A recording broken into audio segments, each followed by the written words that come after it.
लेकिन उनमें से जामवंत जी कहने लगे कि हम जिस कार्य के लिए निकले हैं ना, उस कार्य को भगवान स्वयं पूरा करेंगे। कि व्यक्ति के भक्त की केवल निकलने की देरी होती है, आगे भगवान स्वयं उस कार्य को पूरा करवाते हैं। इतनी चर्चा चल रही थी कि एक वहां पर पर्वत की कंदरा के नीचे जटायु के भाई संपाति बैठे थे। गिद्धराज संपाति गिद्ध है। संपाति ने जब देखा इतने सारे वानर आज एक साथ समुद्र के किनारे, प्रसन्न हो गए कि बहुत दिनों से भोजन नहीं मिला था, आज भगवान ने इतनी कृपा कर दी कि एक साथ इतना भोजन मुझे मिल गया। संपाति प्रसन्न हुए और कहने लगे उनसे कि अब मैं आप सबको खाकर बहुत वर्षों से अपनी भूख को, जो कि मेरे अंदर ज्वाला की तरह जल रही है, उसको शांत कर दूंगा। तो सभी वानर जामवंत जी सब देखकर कहने लगे कि देखिए, एक जटायु थे जिन्होंने भगवान श्री राम के कार्य के लिए अपने प्राणों तक का त्याग कर दिया, और एक ये है कि हमको खाने की बात कर रहे हैं।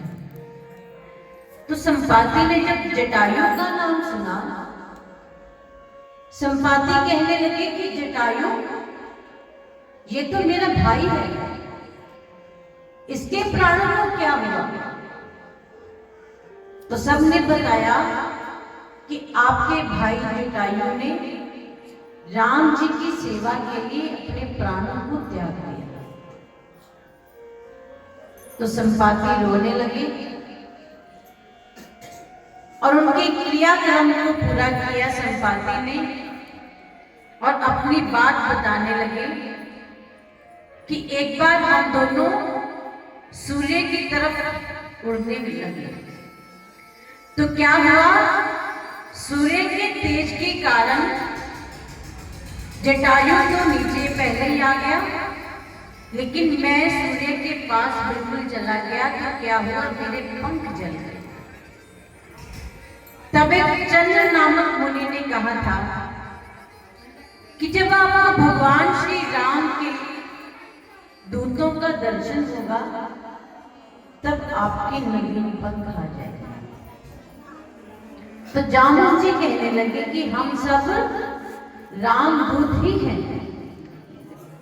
जब परिचय हुआ तो संपाति जी के नवीन पंख आ गए।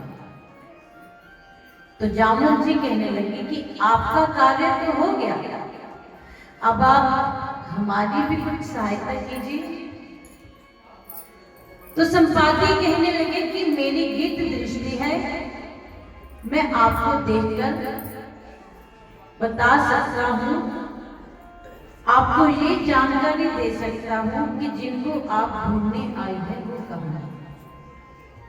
तो संपाति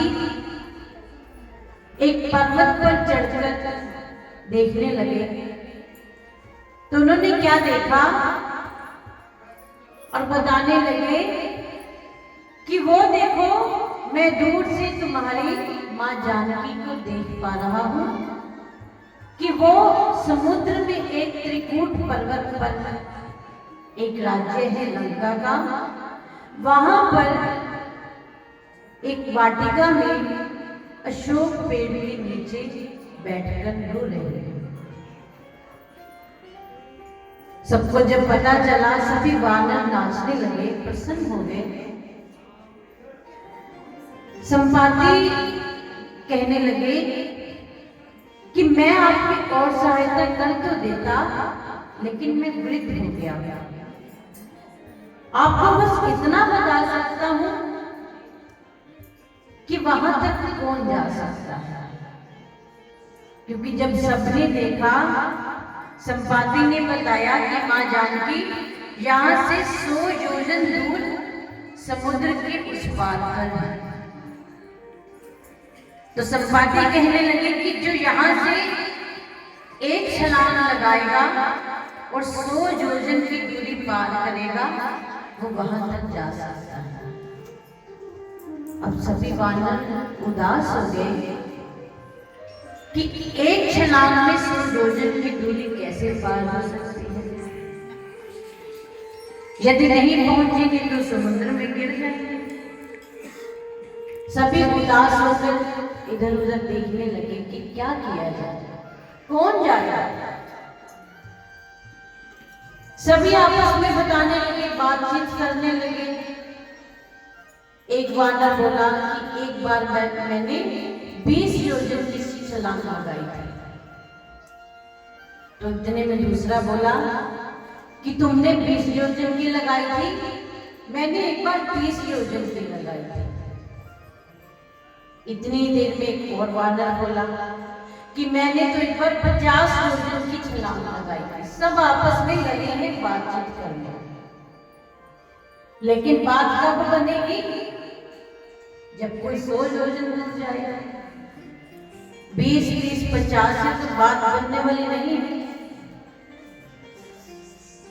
तो जिनको नहीं जाना वो क्या कर रहे हैं, अपने अपने विजिटिंग कार्ड छपवा रहे हैं, और जिनको जाना है वो दिखाई भी नहीं दे रहे कि वो कहां पर है।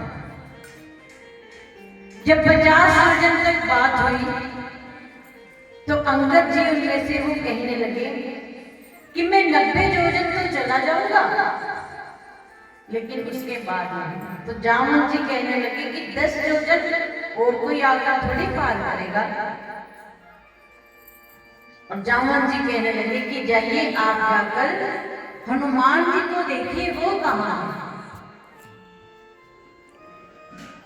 तो एक वानर ने बताया कि मैंने अभी कुछ देर पहले उनको देखा कि यहाँ पर एक संकट मोचन हनुमान मंदिर है, वो वहां जाकर बैठे हुए। हनुमान जी कैसे हैं, कहीं जाते हैं उनको कहीं भगवान श्री राम का मंदिर मिल जाए, कैसा भी सत्संग मिल जाए, कथा मिल जाए, तो वो बातें छोड़कर मंदिर में जाकर बैठ जाते हैं। कि एक बार ऐसे ही श्री हनुमान जी के विग्रह को एक बार एक बैलगाड़ी पर रखकर ले जा रहे थे। गांव में पहुंचे, एक अभी दूसरे गांव में जाना था। तो क्या हुआ, एक स्थान पर आकर बैलगाड़ी रुक गई, चलेगी ना। कितना प्रयास किया लोगों ने उस बैलगाड़ी को आगे चलाने का, लेकिन वो बैलगाड़ी 2 दिन हो गए वहां खड़ी रही, आगे नहीं चल रही। तो वहीं उस गांव में एक मंदिर था नारायण भगवान का। उस मंदिर के पुजारी आए और कहने लगे, वे पुजारी कहते हैं उन भक्तों से कि यहाँ पास में नारायण जी का मंदिर है, मैं जानता हूं कि हनुमान जी उस मंदिर को पार करके आगे नहीं जाएंगे, तो आप इनको उस मंदिर में ले चलिए। तो जो भी बैलगाड़ी को मंदिर की तरफ मोड़ा गया ना, तो वो बैलगाड़ी चल पड़ी। बैलगाड़ी चली तो उसी मंदिर में श्री हनुमान जी महाराज जाके विराजमान हुए। तो जो भक्त हनुमान जी का विग्रह लेकर जा रहे थे, उसके बाद से वो दूसरे गांव से आकर उस गांव में हनुमान जी की पूजा करते थे। ऐसे हनुमान जी, जामवंत जी को पता चला कि वो किसी मंदिर में जाकर बैठे हैं। जामवंत जी गए उस मंदिर में, तो क्या कहते हैं कि हनुमान जी सब भक्तों के साथ मिलकर कीर्तन कर रहे हैं। उनको कोई खबर नहीं कि मुझे कोई बुलाने आया है या मैं किसी कार्य के लिए निकला हूं। वो अपने कीर्तन में मस्त है। चारों तरफ से मंजीरे बज रहे हैं, हड़ताल बज रहे हैं, ढोलक बज रही है, सब लोग ताली दे देकर भगवान श्री राम का कीर्तन कर रहे हैं। क्या कह रहे हैं? राम सिया राम जय जय राम, राम सिया राम जय